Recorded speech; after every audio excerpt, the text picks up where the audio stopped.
पिछले 50 साल से एक ही परिवार और एक ही पार्टी को जनप्रतिनिधि के रूप में जनता ने चुना है। 50 साल बहुत बड़ा समय होता है, जिसमें मुख्यमंत्री भी दिए, तीन या चार बार मंत्री रहे, महापौर भी इसी क्षेत्र से बने, वो उसी परिवार के। उसके बाद विकास के नाम पे जीरो है।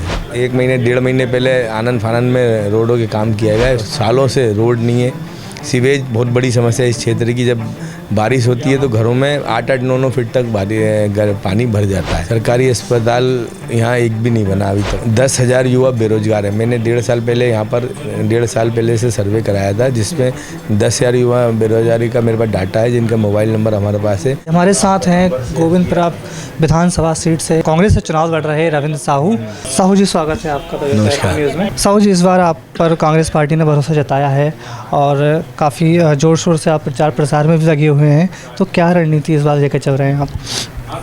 कांग्रेस पार्टी के शीर्ष नेतृत्व ने मेरे छोटे से कार्यकर्ता के ऊपर भरोसा जताया, उसके लिए मैं सबसे पहले हृदय से आभार व्यक्त करता हूं। रणनीति जो है, पिछले 50 साल से एक ही परिवार और एक ही पार्टी को जनप्रतिनिधि के रूप में जनता ने चुना है।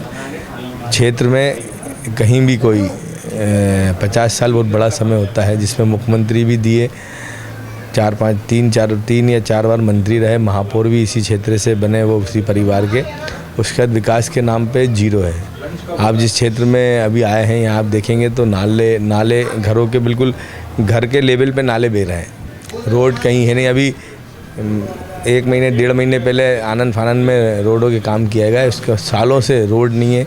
सीवेज बहुत बड़ी समस्या है इस क्षेत्र की। जब बारिश होती है तो घरों में 8-8, 9-9 फीट तक पानी भर जाता है। तो ऐसी बहुत सारी, जैसे सरकारी स्कूल जो रख रखाव जिनका सही नहीं है, उनको अच्छे से सरकार की तरफ से रख रखाव करा के उसमें उन बच्चों को शिक्षा के लिए सुविधा दी जाएगी जो बेचारे पढ़ने में सक्षम नहीं है। सरकारी अस्पताल यहाँ एक भी नहीं बना अभी तक। तो 100 बिस्तर का अस्पताल की हम माननीय मुख्यमंत्री कमलनाथ जी से निवेदन करेंगे, यहाँ अस्पताल बनाया जाए। 10,000 युवा बेरोजगार है। मैंने 1.5 साल पहले से सर्वे कराया था, जिसमें 10,000 युवा बेरोजगारी का मेरे पास डाटा है, जिनका मोबाइल नंबर हमारे पास है। बेरोजगारी एक बहुत बड़ी समस्या है इस क्षेत्र की, जबकि औद्योगिक क्षेत्र भी यहाँ लगता है। BHEL एक बहुत बड़ा इंडस्ट्रियल हब भी है। उसके बाद भी यहाँ समस्याएँ कभी ख़त्म नहीं हुई। कमलनाथ जी ने महिला वर्ग के लिए हो या फिर युवा वर्ग के लिए हो, तो महिलाओं के लिए ऐसी क्या आपकी योजनाएं हैं आगे आगामी सरकार की, अगर सरकार बनती है तो? हमारे आदरणीय कमलनाथ जी जो मुख्यमंत्री बनने वाले हैं 3 दिसंबर को, उन्होंने महिलाओं के लिए, बच्चों के लिए बहुत सारी वचन पत्र में अपनी घोषणाएं शामिल की है।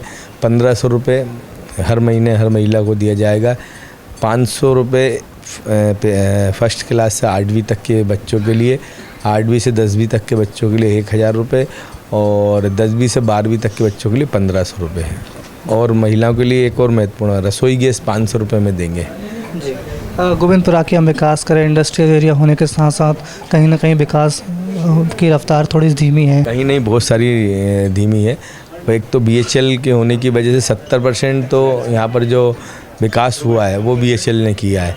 इंडस्ट्रियल एरिया को व्यवस्थित कहीं भी कोई योजना नहीं बनाई है जिससे एक बड़ा हब बनाया जाए, रोजगार का अवसर लड़कों युवाओं को प्रदान किया जाए।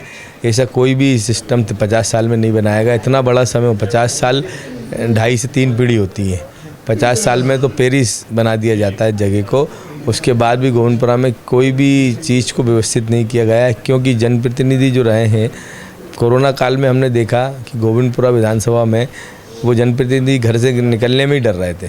और हमारे गोविंद चाचा जी जो हमारे इस क्षेत्र के सीनियर नेता हैं, इन्होंने अपनी जान पे खेल के, मैंने अपनी जान पे खेल के, हम लोगों ने मिल के रात दिन किचनें चलाई, 10-10, 20-20 दिन घर से बाहर रहे, क्योंकि घर में और दूसरों की भी सुरक्षा का ध्यान था हमें। हम लोगों ने अपनी जान पे खेल के जनता के बीच जाके उनकी सेवा की। जब से कोरोना के बाद से उसके बाद बहुत सारी जन समस्या जिसको हम लगातार मैदान में लेके लड़ाई लड़ी, वही सब चीज़ें मैं जनता के समक्ष लेके जा रहा हूँ, और उसी रणनीति के तहत। वर्तमान में प्रचार में देखने को मिल रहा है, कई वीडियो वायरल हो रहा है जिसमें भड़काऊ भाषण भी है, उन पर क्या कहेंगे आप? देखिए, कांग्रेस पार्टी कभी धर्म को लेकर राजनीति नहीं करती है। हम लोग विकास के मुद्दे को लेके राजनीति करते हैं। और बात रही धर्म की, तो मैंने नर्मदा जी की 3200 से ज़्यादा किलोमीटर की पैदल यात्रा की है। तो जो बरगला बातें की जा रही हैं, जनता समझदार है। हम लोग बताने की ज़रूरत नहीं कि हम धर्म में कितनी आस्था रखते हैं। हमारे लिए धर्म सर्वोपरि है। सनातन धर्म के हम लोग वासी हैं। हम सनातन धर्म हमारे खून में है, तो हमें किसी को बताने की ज़रूरत नहीं।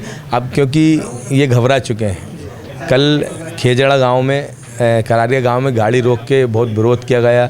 खेजड़ा में इनको भगा दिया गया। तो अब ये बौखलाहट में कुछ भी बोल रहे हैं, किसी भी स्तर पे जाके गिर के राजनीति करना चाह रहे हैं। कांग्रेस पार्टी का जो हमारे सीनियर नेता, हमारे जितने भी जिन्होंने देश के लिए बलिदान दिया है, वो कभी भी ऐसी बरगलन बातें नहीं करते हैं। विकास के हम लोग मुद्दे पे काम करते हैं और उसी पे हम चुनाव लड़ रहे हैं। आखिरी सवाल, इस बार गोविंदपुरा सीट के साथ साथ पूरे मध्य प्रदेश में कांग्रेस से कितनी सीटें आ रही हैं? 150 से ज़्यादा सीटें आएंगी। उसमें कभी जनता जनार्दन ने तय किया तो गोविंदपुरा भी हम जीतेंगे।